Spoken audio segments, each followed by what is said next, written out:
Strictly Buckets fam, what's up, and welcome to another classic edition of the Strictly Buckets podcast. It's your boy Gigo. Today, we're now joined by Jack. We're missing him today, but we're joined by a very, very special guest. He is the founder of NBA Buzz.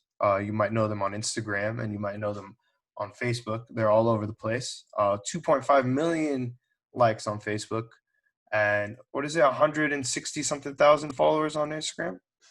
Yep, just about that on Instagram. Couple of thousand on Twitter as well, and I got my own show, Inside Buzz, on YouTube as well. So Oh, I yeah, appreciate right. you having me. Of course, man. Of course. That's really awesome. How long have you been operating NBA Buzz? Yeah, so I started in 2012. I'm Oh 21, wow. So so you've I've been been going at it since you're 13? 12 turning 13. So I like to say I've been doing it since I'm 12. Oh, And that's awesome, man. yeah, it's been a long run. I'm up at almost 3 million followers total. So it's been an everyday grind Of since course. I mean, 2012. if you go every day for 9 years of your life, it's got to take you somewhere. That's absolutely amazing. You're almost half your life going at it. I know, right? Isn't that crazy? Yeah, yeah. What's the most compelling thing that you've had or that you've taken from having these pages? I would say the people that I've met, because I've met plenty of NBA players. I've written articles on plenty of players, done so many interviews with, DeMarcus Cousins was like my biggest one, and Oh, that's not for absolutely my awesome. show Inside Buzz, but when I was working for a website a couple years ago, when I started as a writer. Now I'm kind of transitioning to being like an on-air host or doing TV and radio. So That's awesome, man. DeMarcus That's Cousins, the Al goal? Horford, and yeah, and people like that have it's just been awesome. And being in contact with players and having them follow NBA Buzz, it's always good. Yeah, it's awesome. Like you never know that when you post a quote or something, you never know what player is going to see it and what players are going to respond. So I'm sure you always get some nice surprises every single day. Yeah, for sure. And from this interview, whatever I say, predictions I make, whatever, I'll post on NBA Buzz, and I'll try to get these players to see it. I appreciate that, man. I appreciate that. So you're from New York. You're 21. So you grew up a Knicks fan. Not exactly like the greatest experience or NBA experience growing up, but you've had some bright spots. I'm 21 as well, so Okay. like the most memorable thing for me about the Knicks was the Linsanity run and those early seasons with Melo, because Melo won a scoring title with you guys, and he had an exciting run there. What's your favorite memory as a Knicks fan? I would say that the year where Melo scored his scoring title for sure, because he was going off every night. And when he put up like 61 on The the Hornets, Bobcats. Bobcats at the time, Yeah. it was incredible. So that year, the whole city was behind him. That's why New York needs a star so they could get behind him like that. And of course, Lynn Sandy, like you said, you saw how New York got behind him for those couple months. And Absolutely. then that just, fizzled out a little bit, which is a little depressing. But, other than that, growing up a Knicks fan, it's been brutal. I'll keep it straight. I mean, it's tough. It's tough for sure. I mean, when the Knicks were having that little run in 2012, 13, around that range, like the Lakers, of course, are always my team, but I was like would adopt a team in the Eastern Conference because I hated Miami so much. So Uh-huh. I would always root for like Chicago, and I would always root for New York. Like those were my two teams that like I would always want to knock off the Heat. Uh, Did you think yeah. that team in 2013 they had a legitimate chance? Uh, yeah. The Heat were just too good. I thought the Bulls had we're gonna have the Heat's number, but Derrick Rose Yeah. with all the injuries just started happening, and that was just that was done. I know. I thought 2012 the Bulls could have caught them for sure. It's a big what could have been, unfortunately. And when you have the dark times as a fan, I'm a Laker fan. We had 6 years. We're just starting to recover right now. But when you go through those dark times, I think it kind of grows your fandom Yeah, because, for yeah, sure. those dark seasons with the Lakers, like I would make arguments that like I really was a believer that Jordan Clarkson was going to be like the next superstar of the team in the future, and guys like Kendall Marshall and Xavier Henry. I thought those guys like would carry the Lakers into the future. Yeah, I remember those days, and I remember the days with the Knicks of who knows who. Everybody passed through here. So, like with Beno Udrih, being Oh the yeah, guard and stuff like that. I had those days as well. Didn't think he was going to be a superstar, But yeah, it does strengthen your fandom. I agree with that because you hang on so long through the dark times, and there has to be light ahead. And Of course. my boys are so excited. We want LaMelo here so bad, and Oh you know, yeah, that's who you want them to draft, huh? oh yeah, hopefully LaMelo gets here. The draft lottery's in a week from tonight, so Oh, you have that day saved, huh? oh, we need like a top 3 pick, and because LaMelo is a strong personality, and some teams are already writing him off with that, and some teams don't need him. Like Atlanta says they want him, but why would Atlanta want him with all their point guards and their guards? They have enough personality on that team to begin with. Exactly. So that's why hopefully some teams pass on LaMelo and he goes to the Knicks, and he could be the start of that light at the end of the tunnel. I'm really hoping for it for you guys because I just feel terrible. I feel terrible every draft. You guys come one pick away Yeah. every draft from getting something special. Like I felt for you guys last year. If you had just gotten the number 2 pick and had John Morant on your team, how much different would that have looked like? Listen, I'm not writing off RJ yet. He's younger than Oh, us. He's a lot younger than us. He still has so much potential. But yeah, I know. Oh my God, just one pick away from Ja is a little depressing. it is depressing, but I think RJ does get a bad rep because he Yeah, did pass some checkpoints that some milestones that a lot of rookies have never done. And I don't think he gets the proper credit for it just because he's in that big spotlight of New York City. And there's all this pressure that it's tough because anybody that goes in there is already immediately under the pressure that for you're sure. you're For sure. playing for James Dolan and like some things will never change. And Uh-huh. That's why I think LaMelo could do it. He's had pressure his whole life, from the media, his dad. I think he fits perfectly, and I think he's what New York needs. So us New York fans will get riled up when he makes his debut and of love what he brings course. forward. He's a little bit of, I've said it on previous podcasts. He's a little bit of an a-hole if you watch Ball in the Family, LaMelo. Yeah. He's on his brother and people, so he'll fit in perfectly here. It's a perfect New York personality. I think, like you said, the whole city will get behind him. Yeah, yeah. Yeah, I'm rooting for that for you guys, man. How happy are you to see Melo back in the league and flourishing and really thriving on the Blazers? Oh, I love it. I love it. I just posted the other day. His bubble averages are like 18 points on 50% field goal, 3-point percentage. I love it.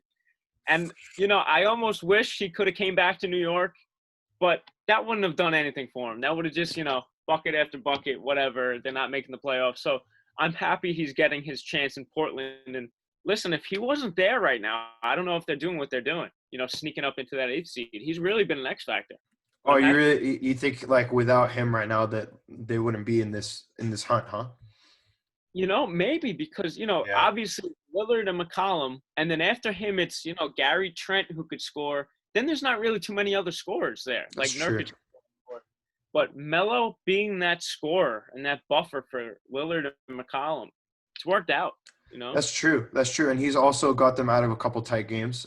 He had a game winner against, or no, he forced overtime against the Grizzlies in the very first game, going way back now. And I think he had the game winner against the Rockets too. And he had a huge three 2 nights ago against the Mavs. So of course, like you said, 50% from three, that's nuts. But Yep. he's been huge for them. You think the Blazers are going to lock up that 8th seed? I think so. I think they're 8 or 9 for sure. They've made tremendous strides. But can they win the playing game? That's all about the matchup. I think if they Exactly. play the Suns, they beat the Suns because Hmm. the Suns aren't as deep as the Blazers. That's true. Grizzlies, they're going to beat the Grizzlies too. So hey, maybe they'll get in with the 8th seed because the Grizzlies, without Jaren Jackson, it's tough for them. And Nurkic are just going to not eat up Valanciunas, but like the Portland bigs, they're Yeah. going to put a lot of pressure on Valanciunas. They could get him fouled out pretty easily. Yeah. Yeah. It's a huge day. It's a huge day. It's huge that the Blazers they're in the 8th seed now because they like you said they only have to win one game instead of two, and that Yeah. just changes everything. But it's a huge day because the Grizzlies are playing the Bucks today. We have the Suns playing the Mavs and the Spurs playing the Jazz. So all three of those are just huge games, as well as the Blazers playing the Nets. So everybody's playing today. I think if the Suns and the Grizzlies win, either of them win, the Spurs will know before tip off that they're out. Yep. It's just nuts. I don't think I've ever seen a fight for the 8 seed like this. I know it is crazy, and it's almost a shame that the Spurs are getting knocked out for like the first time in a while. And what was I gonna say? The Spurs are like a winning franchise. Seeing them kind of take a step back, it's strange, and they've been playing decent basketball in the bubble, but just not enough for that tight 8 seed, like you were saying. Yeah, it's kind of shocking because, like you said, we're 21 when we haven't been alive for a day or for a year that the Spurs have missed the playoffs. So it's like it's weird to see that. It's weird to see Pop on a sub 500 team, but he's finally unlocking all those guards, those talented young guards that he has on his team, and I think he's finally giving them all the opportunity that they were hungry for. Because I don't think Lonnie Walker, like Derek White, were getting as much opportunity before the bubble as they are now, Yeah, and I think it's really paying off for them. And it's weird to see the Spurs kind of play some small ball. It's really unlike them. I know it is, and that kid Keldon Johnson too has been He's been he's been hooping. Yeah. Do you think it's going to be Pop's last season? Do you think he's going to go home from the bubble and kind of shock the world and tell everybody that he's stepping down? Ooh, that would be crazy, but I don't think so. I feel like he still has his hunger there, but like to develop this team into a playoff team. I think his seasons are dwindling because he's got Tim Duncan and Becky who's Hammond. yeah, Becky Hammond. Yep. He's got those two as assistant coaches, and I think one of them would slide up after Pop, and then the other would be the assistant. So I think, his seasons are definitely dwindling, maybe 2 or 3 more, because Two or three more. Okay. he's getting up there in age too. Yeah, he's getting up there in age, and he doesn't have the same core that he started with, and like with Kawhi's departure, it's just a very different situation for him right now. And I Yeah, don't know how interested he is in. He's doing a great job with player development. I just don't know how interested he is in just continuing to do that, because this is yeah. looking Well, like a 4 or 5 year haul right here. then the other way you could look at it too, his wife passed away a couple years ago, and Exactly. his kids are grown, so maybe coaching is keeping him busy and wanting to continue flourishing with his life and stuff. So maybe he will stick around. Who knows? That's a great point. It's keeping him distracted, because it's a tough life when you get back to retirement and Yeah. you're not really involved. So who knows? Anything's on the table. Now we've got 7 playoff matchups set, and I think the most exciting one to me is looking like the Thunder are going to play the Rockets. But I just learned before we got on that Russell Westbrook could potentially miss the first few games of the first round, or even more than that. What playoff matchup are you excited for the most, if it's not that? That is my favorite one because I felt even before the Westbrook possibly out for the first round series news, I thought OKC would stun them because OKC is so deep and such a defensive team that Andre Roberson could really defend Harden. And now you take out Westbrook from that, even if it's 2 or 3 games and OKC steals 2 out of the 3, I don't know if Houston will be able to come back from that with just James Harden, leading the pack. Because without Westbrook there, Harden might start. I'm very critical of Harden because I think he overshoots Gotcha. even Yeah. with Westbrook on the team. So now with Westbrook Really? off, yes, with Westbrook off, I think he's gonna just take shot after shot after shot. So I see OKC stunning Houston and maybe it going to 7 games because Westbrook may be back like game 4 or something. I mean, you're right. Well, I mean, Russ has turned into a huge part of their offense. Yeah. At times being the number one guy on the team for the last couple months, which is weird to say. It's so weird to say with Harden on your basketball team that he's not the number one option. But we could easily find ourselves in a situation where that series starts and the Rockets are finding themselves down 0-2. And once you get in that hole, you're in a lot of trouble. Oh yeah. And the Thunder have proven, like, Roberson being back is so huge for them. And despite that, like, they're even – that 3-guard lineup that they close games with has just been incredible. I think it's been the best lineup in the fourth quarter. Everybody's been saying that they've been one of the top teams in the league since Thanksgiving. And I think people really got to take them seriously because like you said, I think that they could sneak up on the Rockets and just steal the first round of the playoffs. I think so too, because if you look at what Chris Paul is doing, he is the focal point of that team. There's no Chris Paul. That engine of the OKC Thunder just doesn't run that smooth. He's literally single-handedly developing, Shea Gilchrist-Alexander, Dennis Schroeder to take that next step and turn them into a winner. And then, of course, Steven Adams at the center has just always been just a gritty, great center. So that team might stun everybody. Yeah, I think it's hilarious because coming into the season, they're looked at as huge losers of the Paul George trade. Yeah. After they hoarded like 5 first-round picks, they got Gallinari as well as Shea in that trade, and it's just funny looking back at it now. They have amazing young pieces. They got Darius Baisley, who's playing really well, and like after all of that, they still have 5 first-round picks in the future. So it's really bright for the Thunder. And if the Clippers don't deliver in the next 2 years and Paul George potentially leaves them, they come out of that trade with nothing. Jeez. Isn't that something to imagine? That is crazy. Do you think we're gonna look back at that trade in about 5 years, and if the Clippers don't deliver, as the worst trade of the decade? Well, It's Clippers? contingent on the fact if the Clippers don't win a title and they Okay. don't make it to the finals. I think if they make it to the finals numerous times, it's not that bad. Right. But I mean, if they don't make it to the finals once, that's horrible. But I think one championship will make Yeah, that false. we'll throw that all away, of course. Yeah.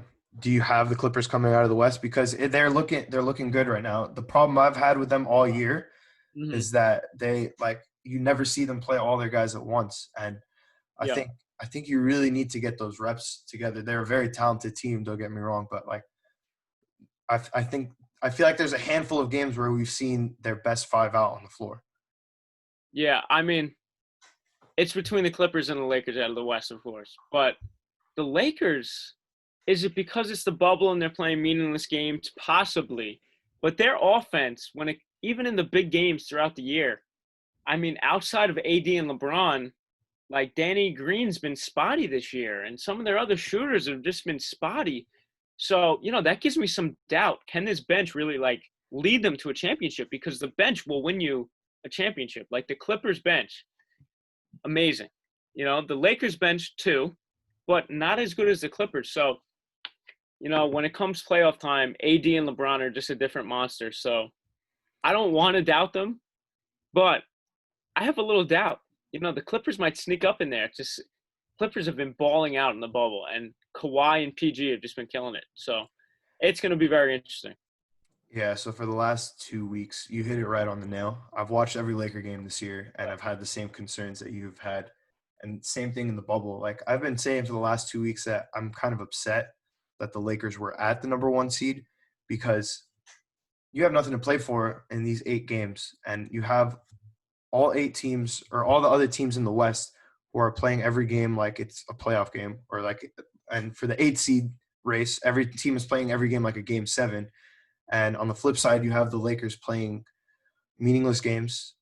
There's absolutely no sense of urgency, and I get the fact about that. Like coming into the bubble, I said the same thing. I said the Lakers just need to win 3 games out of these 8, and just rest their guys and get ready for the playoffs. But right now, I don't think that's the case.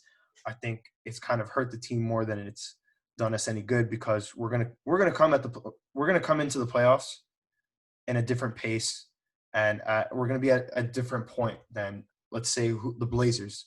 And like, who knows if it's going to throw them off?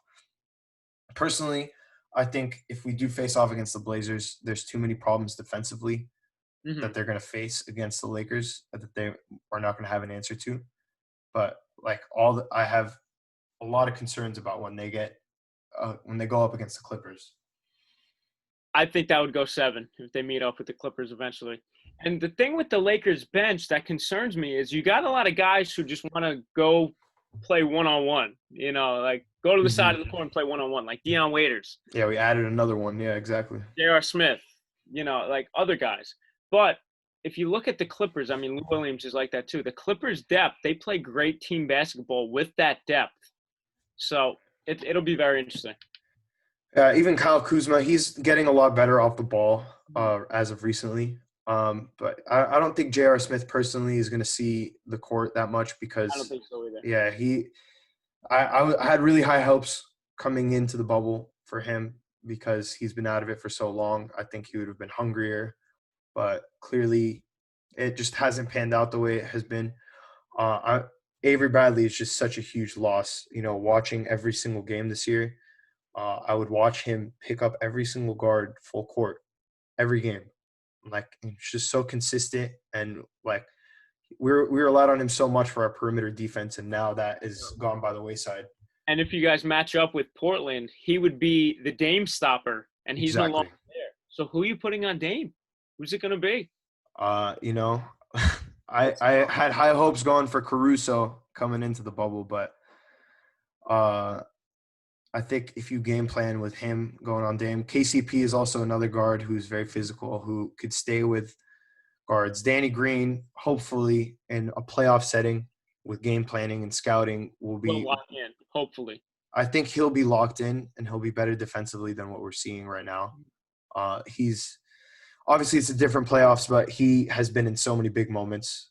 Has played so many playoff series in Spurs against James Harden on the Thunder and on the Rockets and Westbrook. He's matched up against the Grizzlies a million times. He's been in the NBA Finals in tight situations, even last year.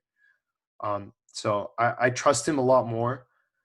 Maybe it's a blind trust that I'm putting in him, but that's I have hopes that our perimeter defense will improve. But Avery Bradley is just such a huge loss that is really being understated. I know a lot of people are talking about it, but I still think it's not being mentioned enough. I agree 100%. I don't even have anything else to say because you hit the nail on the head with all that. They're going to really miss him for sure. Yeah. The last thing I would want to say is that I hope Rob Pelinka is offering him any amount of money to reconsider joining the bubble, But I don't hold anything against him, Of course, he has the family concerns, and I Yeah. won't hold anything against him, but it would be a huge loss.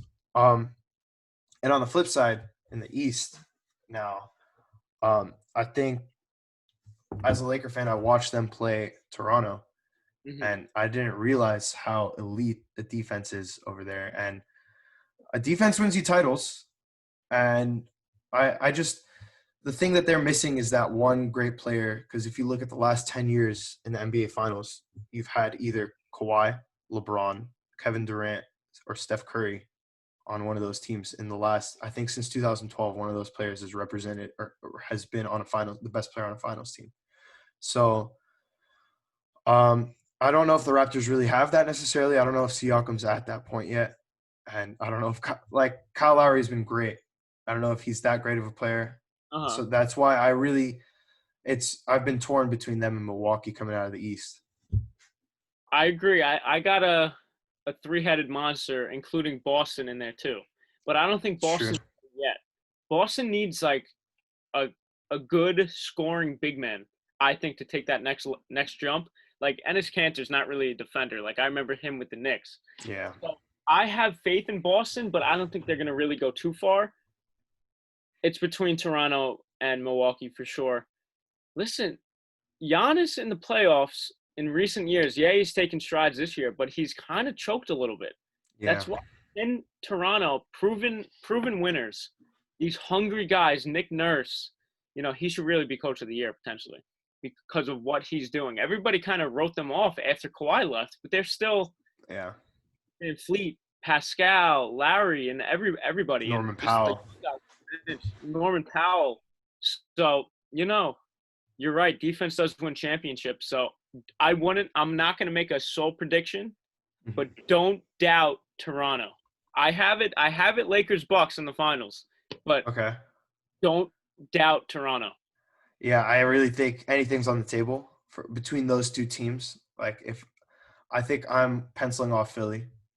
Yeah, for sure. I'm Miami, I think they could I wouldn't be shocked if they made some noise because they're a really prolific shooting team. But, you could die by the three. You could die by the three as well. Exactly. And I think they're a little too young right now, Miami. Yeah. I think they'll get there, but they're not there yet. They're a couple years away. I think, if you add one more piece to that, if you add potentially, I don't know if it will work out by salary, but if you add a Chris Paul type or a Drew Holiday, uh, I think they need Oladipo to make oh, that Oladipo, big jump. okay, And he's shown some interest. Like him and the Heat in the bubble. I saw a video of them like joking around and laughing. Some rumors have come out about him possibly wanting to go there. I think he'd be that fit. And oh, you yes, think he's going to Miami though? I've heard rumors about him joining your Knicks. I heard that too, Uh huh. but I don't know how true that is. I don't know if he would be that player in New York. I don't because that injury kind of made him take a half step back. I Yeah. could see Miami. I could see Miami. Yeah, I think there's some stuff that will come out in the future about him with Indiana right now that we're not necessarily hearing about because he has taken a huge step back, and I think he's significantly less a part of the offense there now because you have T.J. Warren flourishing. Earlier in the season, Malcolm Brogdon and Sabonis were the focal points there. So, Even that team was a little bit of a sleeper until Sabonis went down. And oh yeah, I'm so happy that the East isn't as weak as it was over the last couple of years. 100%. Because when LeBron was in the East, like I like LeBron, but I mean he just steamrolled all of them. Put LeBron on the Cavs now against the teams lined up in the East. Oh, it'd be a bloodbath. Oh yeah, toughest Eastern Conference he'd ever face. I think exactly. You hit it right on the nail. I think going into next season, you could probably make the argument. You could make an argument for 6 teams potentially making it to the conference finals or the finals for that matter. Hmm. And that's the East we haven't seen. We haven't seen in many years. And it's only going to get better because each team will mature a little more. You know. Exactly. And you have teams that are on the come up, like Atlanta. I mean, they're a few years away, but I think in 2 years they're going to be in the mix once they accumulate some more picks Yep. and Trae Young and John Collins grow together. Don't forget about the Nets next year when they're all healthy with KD and Kyrie. Exactly. That's That's easily. fine. The Nets are my finals pick next year. The NBA is going to be sick next year, especially when they're back. Like when have we had an NBA without KD and Kyrie? Like in the It's a playoff? shame. No, it's bizarre. Yeah. Yeah, no. Like this year has been especially odd because, like you said, without KD and Kyrie, like those two, aside from Kobe, of course, were my second and third favorite players growing up. Like I just enjoyed watching their game. KD has really gotten underrated now that he's injured, but I think he could be potentially, if he's 100% of who he was last year, he could be the best player in the league next year, and they could easily be in the finals. And not to mention, we've had a full season without the Splash Brothers too, without That's Steph and Clay. Imagine them in this battle in the West right now. yeah, They yeah. could easily be in the mix for the finals. Also, you got to give credit to the Nets right now, just sneaking in that playoff spot. Oh So yeah, everybody wrote them off. Everybody said, "Oh, they brought like 4 NBA players to the bubble." yeah, and they've been balling out, Meanwhile, they're what, like 5-2 in the bubble right now? something like Yeah, that. yeah. Everybody sleeps on Levert all the time. He Yep. was on my fantasy team this year. He was doing work for me after he came back from injury. It's going to be an interesting team. I really like the Nets. I know that Kyrie and KD could be a huge personality at times, and they were throwing some shade at the younger guys earlier in the year. But I think they're a deep team. They're a deep Yeah. team, and I'll I'll give you my Oh, sorry to cut you off. no, you're good. You're good. I'll give you my honest opinion about how KD and Kyrie will go. I feel like Kyrie is best as a Robin, not a Batman. Of So course, yeah. when playing alongside LeBron, Kyrie would have his nights. He'd be scoring 20 to 25 and leading to wins just as much as LeBron was leading that team. And then you see him go to Boston. Nothing really. Problems. You see him go to Brooklyn. Okay, he put up some good games, but were they really winning when it was just Kyrie? Not really. 500 team. Exactly. Put KD in that mix with Kyrie bouncing off KD. They're gonna be phenomenal. And with Karis LeVert, Joe Harris shooting, Jared Allen defensive center, DeAndre Jordan there. It's gonna be fun in New Spencer York. Dinwiddie as well. Dinwiddie, Yeah. exactly. And if it doesn't pan out, if that supporting cast doesn't coexist with them well, I think that they do have the assets for a trade. I've personally had my eye on I before people started talking about it. I've always thought that they have the assets to pull off a Bradley Beal trade. I don't think Bradley Beal is interested in leaving Washington. Mhm. But I think if he does get unhappy with his situation next year, I think they do have the strengths to pull off that trade. Yeah, I remember that rumor came out probably about a month and a half ago, and Mm-hmm. I thought it was going to happen. But Beal, like you said, insists that he wants to stay in Washington, maybe until John Wall gets back, see what happens, and if that doesn't work out, maybe then he'll want to move. Yeah, I trust for them to give it a chance and run it back with John Wall in the mix. And that's another team in the East. Exactly. That's why this Eastern Conference is going to be fun. It's going to be really fun next year. Exactly. So you have a deep Eastern Conference next year. And you also, on the flip side, I think every single team in the West can look at their roster 1 through 15 and say, we have a chance to make a run at the playoffs next year. Even the Timberwolves. Even the Timberwolves. Yeah, maybe they get a piece in the draft or something. Exactly. They're going to have is their pick going to the Warriors this year or next year? I don't know off the top of my head, to be honest.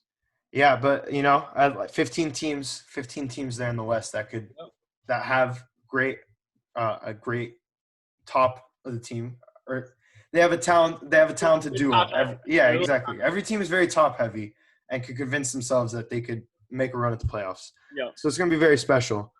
One more thing I want to hit on before we go here is how disappointed I am. Well, with Philly, even though Ben Simmons is injured, and I think that always gives them a get out of jail free card. I think it's a real shame that they couldn't work it out with this team this year. It wasn't really the most well constructed team that I've seen. Tobias Harris's contract is really going to bite them in the next few Oh, yeah. years. Um, Al Horford wasn't living up to the hype there, really. yeah, signing him to a max. Like, listen, I interviewed Al Horford. He was one of my first big ones too. Oh Stud yeah. guy. And just listen, I got to be honest, man. He wasn't living up to the hype there. It just wasn't a good fit. Yeah, I that signing didn't make sense to me at the time. The only thing I could really make out of it is that they signed the one person that could defend Joel Embiid in a playoff series. They just put him on the roster. But it's a team that really doesn't make sense. But I do think that they're talented on both sides. I know offensively it doesn't really look like, but I think they're a great Oh shooting yeah, team. they got the Yeah, talent. I don't know if and they have hard work though. exactly, and Like and Shaq is always on Embiid for not being as dominant as he could be, and I agree. I've seen nights where Embiid has scored 35 with 20 rebounds, but doesn't come often. effortlessly Effortlessly. Then there's some games where it's like he doesn't want to go get a rebound. It's like, and he's not locked just in. shoots the top of the key threes the entire game. Yeah. And bricks him. That's what I don't know. I just it's been a real disappointment. And like even to your point, Joel Embiid, I didn't think last year against the Raptors was the best player on the team in that series. I thought Jimmy Butler really was Philly's best player in that series because Joel Embiid missed, I think, a game because he kept getting food poisoning in the playoffs or something last year, and wasn't like he had big games that he just wasn't showing up to, and he was talented enough to be either the best or the second best player in that series, with the exception of Kawhi, of course. And I don't know if it's I think that you have to – I think that you still run it back with Embiid and Simmons because I still think that it could work out, but I think that you really need – I think they need to move on from Brett Brown. The time is ticking, I think, for that whole team. Brett Brown, it would be Brett Brown first, and then after that, if nothing keeps working out, they might have to split them up. If you get a quality coach in there and it's still nothing's working between Ben Simmons, Joel Embiid, and nobody's coexisting, and the chemistry's still a trash can fire, then you really got to move forward with a different roster. Another player, Josh Richardson's been very inconsistent there, and I think it's because he's not getting the touches. Because look at that team; they're deep, they're pretty deep, and like everybody gets touches. Shake Milton has really, came out of the gates this year firing, and I don't know, man. Korkmaz, Thibault. Yep. They've got offensive weapons off the bench like Alec Burks, and it should be a good team on paper. And isn't it ironic that Josh Richardson's best game so far, maybe of the bubble or potentially the season, was against the Blazers when Ben Simmons and Joel Embiid were out. 20 points, right? Yeah. Not even too crazy, but he's definitely capable of more. Oh, yeah. like seeing him on the Heat last year, that was probably the best season of his career. And I had really high hopes for him coming into this year. I thought he was like 70% of what Jimmy Butler was. Me too. Exactly. It's gonna be a compelling postseason. It's gonna be really exciting to see who comes out on top for that race for the 8th seed. Who's your bubble MVP? Real quick, I know I forgot to ask you. It's got to no. You got all the time you want with me. Don't worry. But it's got to be Booker, because Okay. I think it's between T.J. Warren, Booker, and who's the other guy? All right, Dame? whatever. Yeah, and Dame. Excuse me. Dame. You know, I think that it was Warren to start. Then Phoenix kept winning. Then Booker starts putting up 55 plus back to back or whatever he did. Right. So I think it's between Booker and Dame. I think Booker gets it if they get their win tonight and go 8-0. Yeah, so I was torn like you. I'm torn between Booker and Dame, and I think what it really comes down to is the playing game. If the Suns do face the Blazers in the playing game, whoever comes out on top there gets the bubble MVP for me. Good point. Yeah, but my first team for the bubble, the second team kind of gets tough when you start picking at the rest of the players in the league. But I think my first team is pretty clear. We had those 3 players that we mentioned, and then I think we got to throw in Luka, Yeah, who's been incredible, and I think we got to throw in Harden. I don't know if you have the same last 2 players as me. I would put in Porzingis possibly. He has been impressive. Yeah. Porzingis is having a bubble for himself, man. He's scoring over 30 a couple of times, rebounding tremendously, and I think Porzingis might sneak in there. Yeah. Because what other center's really been playing like great in the playoffs in the bubble? I think he has been the best center in the bubble, and I don't think it's even been a question. Like Jokic has been impressive, but like he hasn't knocked my socks off. But Porzingis has just been incredible. He's been doing like Jokic has been doing Jokic things. Exactly. Nothing to blow me away entirely. Porzingis has been incredible. The thing I like about the first team for the bubble though is that they're gonna make it positionless. Yeah. So they're gonna put the true 5 best players in there, and I know for all NBA, it's going to be – I feel like it's going to move towards that. But when you look at the scope of things in NBA history, it's going to get muddled. But I think it has to kind of move to that 2 guards, 3 wings sort of deal like we do in the All-Star game, because the league is certainly shifting towards that. Yep. No, I agree with everything you said, man. And I could see KP getting first team. And I got no hard feelings against him because, listen. Yeah, I was about to ask you. Who wouldn't want out of New York in that situation? And he was out anyway, so I'm happy they just traded him, even if they didn't get much, whatever. That was tough, man, because it was immediate. Like that. Oh, my God. It was that night? That day, I was sitting in class in college at LIU Post on Long Island, and I got the news, like, KP wants out. And the whole class, like, full of guys were like, what? Shocked, yeah. Yeah. Who are we getting for him? And nobody knew, and then the Dallas trade happens, and I'm like, it was a salary dump. Okay. I was excited about Dennis Smith Jr., and he just hasn't panned out. Have you given up on him yet? I mean, not totally, but I wanted them to draft him instead of Ntilikina. Yeah, I remember a lot of Knicks fans wanted him instead. They could have had him anyway. Exactly. Ugh. Typical Knicks. I have high hopes for you guys. Obviously, hiring Tom Thibodeau as the new coach. I like it.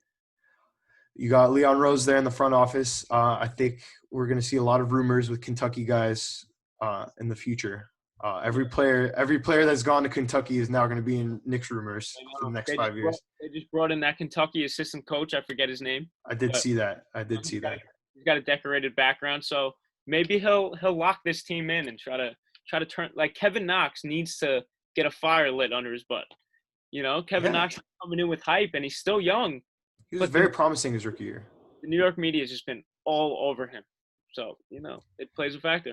I do get how it could affect him because I watched Lonzo Ball and I watched Brandon Ingram go through the Lakers their first couple years, and they're both incredibly talented players. Brandon Ingram showed so much promise his first year, and like continue to grow. But going into his second season after his rookie year, had an impressive rookie year. He already had the expectations under him that he needs to average 20 points per game or else he's going to be a disappointment. Yep. And then that his second year didn't pan out the way everybody was expecting. And then the next year, now he has LeBron James on his team, and now he has to be the number 2 guy behind LeBron. It's just then he's getting even more noise. So that's why I like that he's in I'm very happy for him. Yeah, with the Pelicans, yeah. Because he's a quiet guy, and I think that he's in a situation where he's really flourishing, and we're seeing how talented he actually is now. And Sure. I think Lonzo will get there. I know that he got a lot of criticism in the bubble. I don't think it's unfair necessarily, but I've always held out hope for him. I've seen how talented he could be. I like that trio of Lonzo, Ingram, and Zion. Yeah, Lonzo and Zion do play very well. Incredible, you know. Yeah, I think we're gonna see a coaching change there because I just didn't see the heart from New Orleans in these 8 games, and I didn't see the sense of urgency. I watched them their last game. They came out of the gate against the Spurs, and they're already down like 15 early, and like 3 minutes into the game, and it's almost like they didn't know that they could have got a playoff spot, you know, and they weren't giving Zion his minutes. I understand he was coming off an injury, but like, man, you got to play him in big spots to win games. Exactly. I think it was a real lack of awareness organizationally, and when you have that talented of a roster, you got to play with more of a sense of urgency than that. And I don't know if it's a coaching thing. JJ Redick should have been on their butt. You know, he's the veteran there. Even Jay Holiday, and you know, JJ Redick looked very angry. You know, he always has that fire inside of him when he's playing. He looked very upset when he found out that his playoff streak is coming to an end, and he was playing for his life in that last game. Like, I watched him hit like 4 threes in a row, and unfortunately he couldn't do anything to save them. I know. They should have snuck in there. I had Memphis versus New Orleans for the playing game. That's what I thought it was going to be too, and I thought the league really did this whole play-in situation to get a Zion versus LeBron in the first round, and I think they were really hoping for that. But I mean, instead, I think they're really happy with the result because I don't think they mind Dame versus LeBron if it gets to that. Exactly. I think it's crazy that every team 8 through 12 has lined up their records just in time for like the last game of the season. It's just absolutely nuts. You just got to win some games early. Don't let some games early slip away, and a team would be right in there. Exactly. It's going to be an incredible playoffs though. Anything's on the table here. I think whoever wins this title is not going to have an asterisk in front of their name because I think this is potentially one of the toughest playoff runs in NBA history because it's just so different with no fans and just being stuck in the same place for months. So it's going to be a compelling playoff run to say the least. I agree. It's going to be one of the best ones in a while. I thought last year's was good because it wasn't Cleveland versus Golden State. Exactly. Now this just gets even better. You know, the tables have turned. No more LeBron versus Steph for 3 straight years. I remember the third year I was like, I don't even want to watch this. Yeah, the third year I was over it. I was like, this is getting exhausting. I mean, every year is like this. This is just the NBA now. And then once it happened a 4th time, I was like, there's no way. I thought at least Houston or Boston could have changed their fate. Mm-hmm. Unfortunately, that wasn't the case. But the landscape of the league is shifting. We're going to see new faces in the finals. It's going to be different, to say the least. Sure. Let me get your really quick prediction. Who you got winning the title? I got to put you on the spot. Before we go. I got to go with the Lakers. Okay. But look at the factors of a lot of things. Like LeBron and AD are going to just turn into monsters come playoff time. Remember, Kobe Bryant just passed away. They're going to be all locked in, and they want to win it for Kobe. It's almost like if they don't win it for Kobe, it's a letdown. Mm-hmm. So that's why can't doubt LeBron. Exactly. I agree with you 100%, and that's not me being biased that I'm a Laker fan. It's just I think you're speaking facts there. But it's not going to be easy. It's not going to be easy for them at all. It's not a cakewalk by any means. I think every single series is going to be a bloodbath starting from the first round. I hate that they don't get to game plan. Everybody else knows who they're facing off against except them, and they're not going to know potentially until Sunday I know. when this whole play-in situation ends. So, but I do think that these 8 games are an indicator of where the Lakers are at right now. I think LeBron and Anthony Davis have shown time and time again this year that they have a level that they can get to, and this team likes to go on runs. They like to get hot. We saw like different spurts this year where they got on winning streaks and got on hot streaks. But I think that they have a level that they can turn on in the playoffs, and I think it's going to be hard for any team in the league to contain it. But I think those last 2 series, especially, anything's on the table there.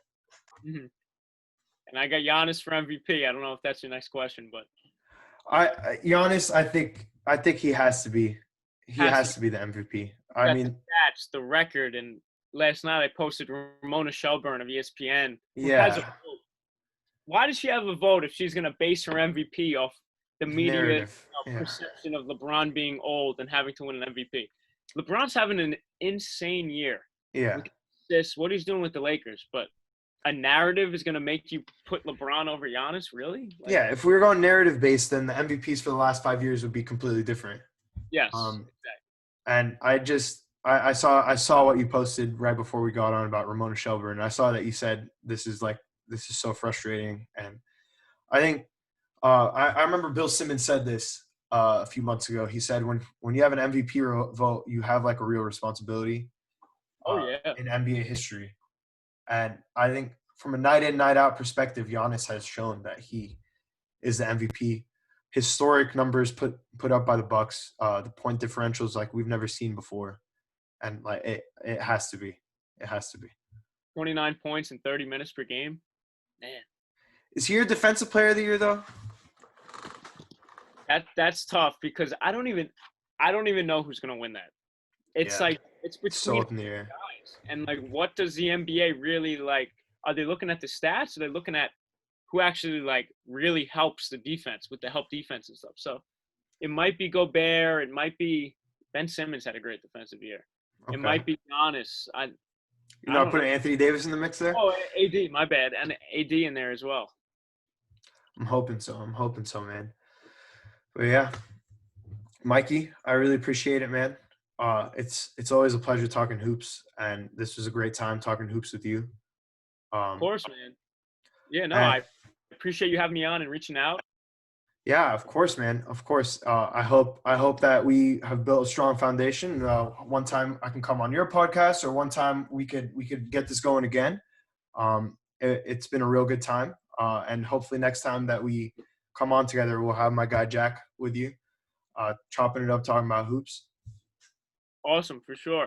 And everybody listening, guys, thanks for listening and listen to all my predictions. Check out NBA Buzz on Facebook, just straight up NBA Buzz. Instagram at official NBA Buzz.